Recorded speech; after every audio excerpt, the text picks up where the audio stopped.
자, 계속해서 그 이데올로기에 관련된 얘기 110페이지 보겠습니다. 두 번째, 이데올로기는 물질적 존재를 갖는다. 뭐 이것도 대단히 유명한 얘기인데, 이데올로기라고 하는 것이 상상적인 표상관계라고 얘기를 해놓고 물질적인 존재를 갖는다. 이게 무슨 말이에요 도대체? 조금 앞뒤가 안 맞는 것 같죠. 근데 이 물질적인 존재를 갖는다는 말을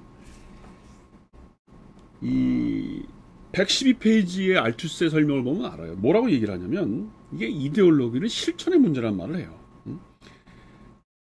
그러니까 말하자면 이렇게 얘기를 합니다. 문제의 개인은 110페이지 중간에 있습니다. 문제의 개인은 이러저러한 방식으로 행동하고 이러저러한 실천 방식을 채택하며 나아가 어떤 일정한 실천들에 참여한다. 그가 신을 믿는다면 그는 미사에 참석하기 위해 교회에 가고 무릎 꿇고 기도하고 고백하며 속죄하며 또한 당연히 참여한다. 조금 밑에 문장 띄고, 이 모든 도식들 속에서 그러므로 우리는 이데올로기의 이데올로기적 표상은 그 자체 다음을 인식하도록 강제된다는 사실을 확인한다. 의식을 부여받고 의식이 그에게 불어넣고 자유롭게 받아들이는 사고들을 믿는 모든 주체는 그들의 사고들에 따라 행동해야 한다는 것. 그러므로 그의 물질적 실천들 행위 속에 자유로운 주체로서 자신의 고유한 사고들을 투여해야 한다는 것. 그가 만일 그 일을 하지 않는다면 그것은 사악한 것이다.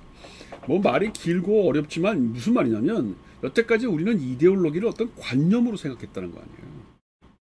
마르크스가 독일 이데올로기 썼을 때의 그 전반부에 나오는 게 그 포에르바하나 그 헤겔 관념 철학에 대한 비판이 나온단 말이에요.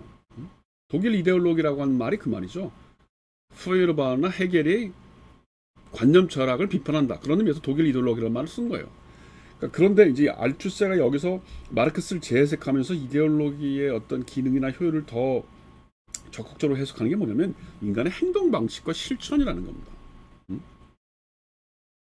그러니까 자기가 뭔가를 상상적인 관계에서 표상 관계에서 전이된 행동, 어떤 가치관이 있다면 그 가치관에서 뭔가 행동이 이루어지고 있다는 거예요. 그래서 그 113페이지에 보면 이데올로기에 대한 이데올로기는 인간 주체의 사고들이 그 행위들 속에 존재하고 또는 존재해야 한다는 것을 알고 있으며 만일 그렇지 않은 경우에는 그가 수행한 행위들에 조응하든 다른 사고들을 가지고 있는 것을 간주한다. 이 이데올로기는 행위들에 대해 이야기한다. 우리는 실천 속에서 삽입된 행위들에 대해 얘기할 것이다. 우리는 이 실천들이 이데올로기적 장치의 물질적 존재 안에 그것들이 기입되어 있는 관습들에 의해서 규정된 사실들에 주목할 것이다.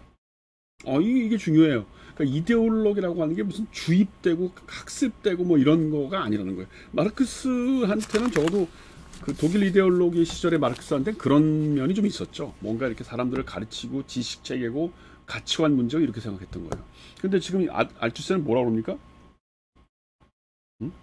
이게 관습들에 의해서 나온다는 거예요. 무슨 말이에요? 여기 보면 교회에서의 작은 미사, 장례식, 스포츠 세계 산하의 작은 시합, 학교에서의 수업, 정치적 당의 어떤 집회나 화합 이런 데 참여하고 그런데 행동함으로써 사람들이 그렇게 이데올로기제이션 되고 그렇게 해서 사람들이 몸속에 그런 어떤 일정한 행동 패턴이 익숙해진다는 거예요. 그렇게 이렇게 되면 이데올로기라는 건 관념의 문제가 아니고 행동과 실천의 문제라는 거죠. 그럼 대단히 이데올로기를 바라보는 입장이 달라진 거죠. 이건 뭐 큰 문제입니다. 아주 큰 어떤 학문적인 그 전환이고 획기적인 기여입니다. 그래서 114페이지에 뭐라고 되어 있냐면 그동안의 이데올로기와 자기의 이데올로기를 이제 이렇게 비교하면서 사라진 것. 그러면서 뭐라고 되냐면 이데올로기라는 말에서 사라진 거는 사고라는 용어라는 거예요. 사고, 이게 관념 그런 게 아니라는 겁니다. 그 다음에 대체하는 것. 그게 뭐예요? 주체, 의식, 믿음, 행위라는 용어들. 이런 걸로 대체한다는 거예요. 사고를. 그 다음에 등장하는 건 뭐예요? 실천, 관습, 이데올로기, 장치들. 이런 것들이 등장한다는 거예요. 그래서 사실은 이제 이렇게 되면 나는 이제 뭐 내 개인적인 해석이지만 후코가 감시와 처벌 같은 데서 보여줬던 성의 역사나 감시와 처벌에서 보여줬던 여러 가지 그런 뭐라 그럴까 어떤 파놉티콘의 어떤 구조 그 다음에 무슨 훈육적인 질서를 이렇게 실증적으로 이렇게 연구했던 그 기반이 나는 이런 알투세가 이데올로기를 이런 행위나 주체 실천으로 보는 그런 관점에서 영향을 받았다고 보는 거예요. 사실 뭐 알투세가 선생이죠. 그 후코나 부르드에 라깡 다 뭐 선생뻘이니까 영향을 받았겠죠. 또 뭐 세미나도 계속 알투세 데려다가 세미나도 하고 뭐 안토니오 네그리 데려다가 세미나도 하고 그랬으니까 그런 의미가 강한 거죠. 부르드에도 마찬가지죠. 뭐 부르드에가 갖고 있던 리프로덕션의 논리, 그 다음에 여러 가지 그 뭐 문학적인 생산 뭐 이제 주로 문학 비평 같은 게 소위 머슐레이나 무슨 알랭 바디오 같은 사람들이 많이 한 걸로 알고 있는데 브루조에가 썼던 그 예술의 규칙 같은 것도 사실은 그런 맥락에 하나 있는 거죠.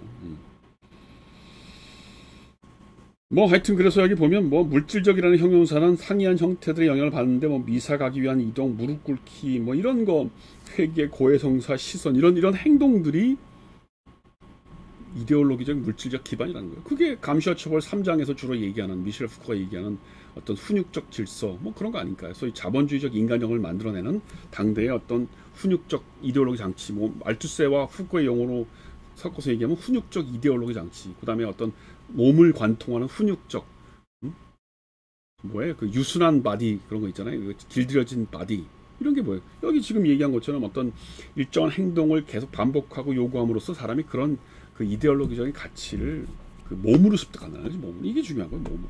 여태까지 이거였는데 이제 몸이라는 거죠.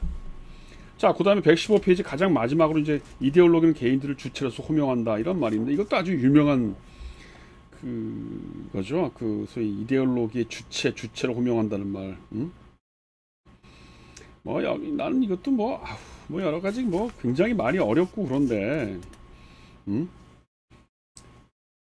이데올로기라고 하는 것이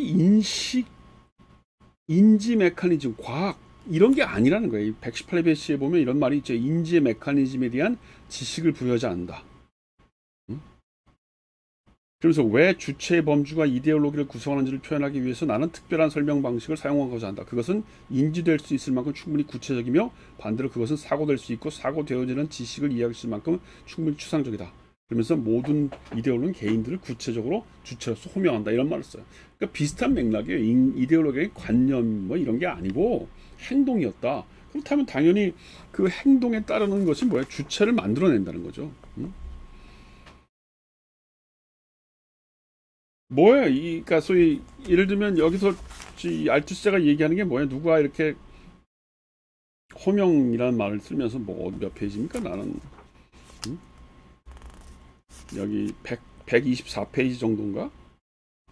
뭐 그런 정도가 있죠. 왜 누군가 이렇게 뭐 길을 가는데 누가 뒤에서 이렇게 야 뭐 철호야 이렇게 부르면 사람에게 쳐다본다는 거 아니에요.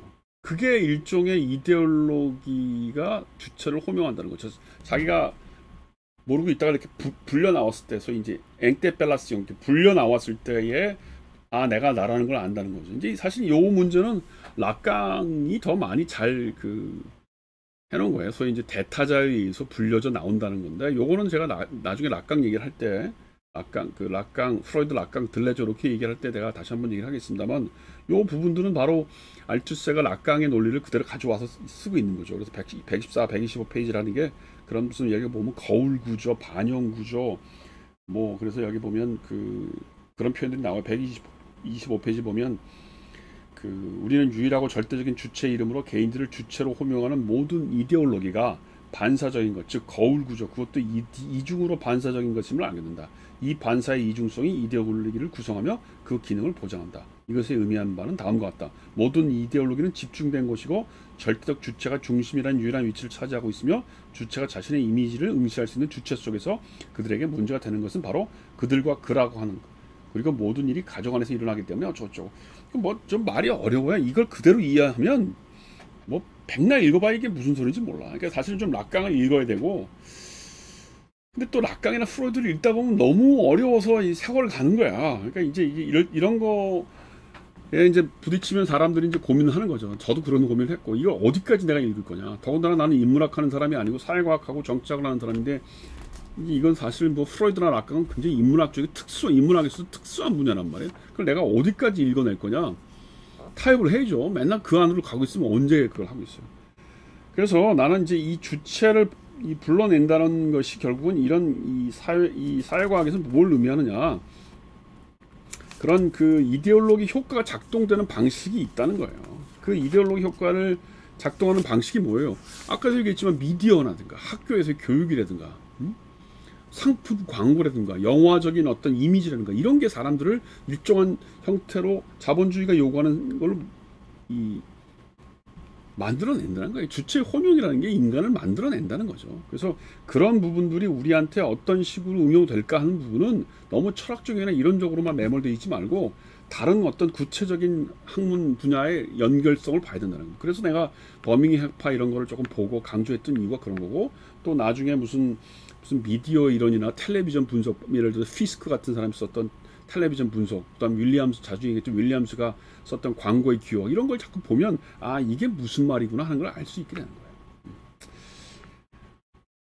거예요. 그 정도 합시다. 너무 이 알투세의 이 텍스트가 어려워서 여기 너무 깊이 관여되면 우리가 헤어나질 못해요.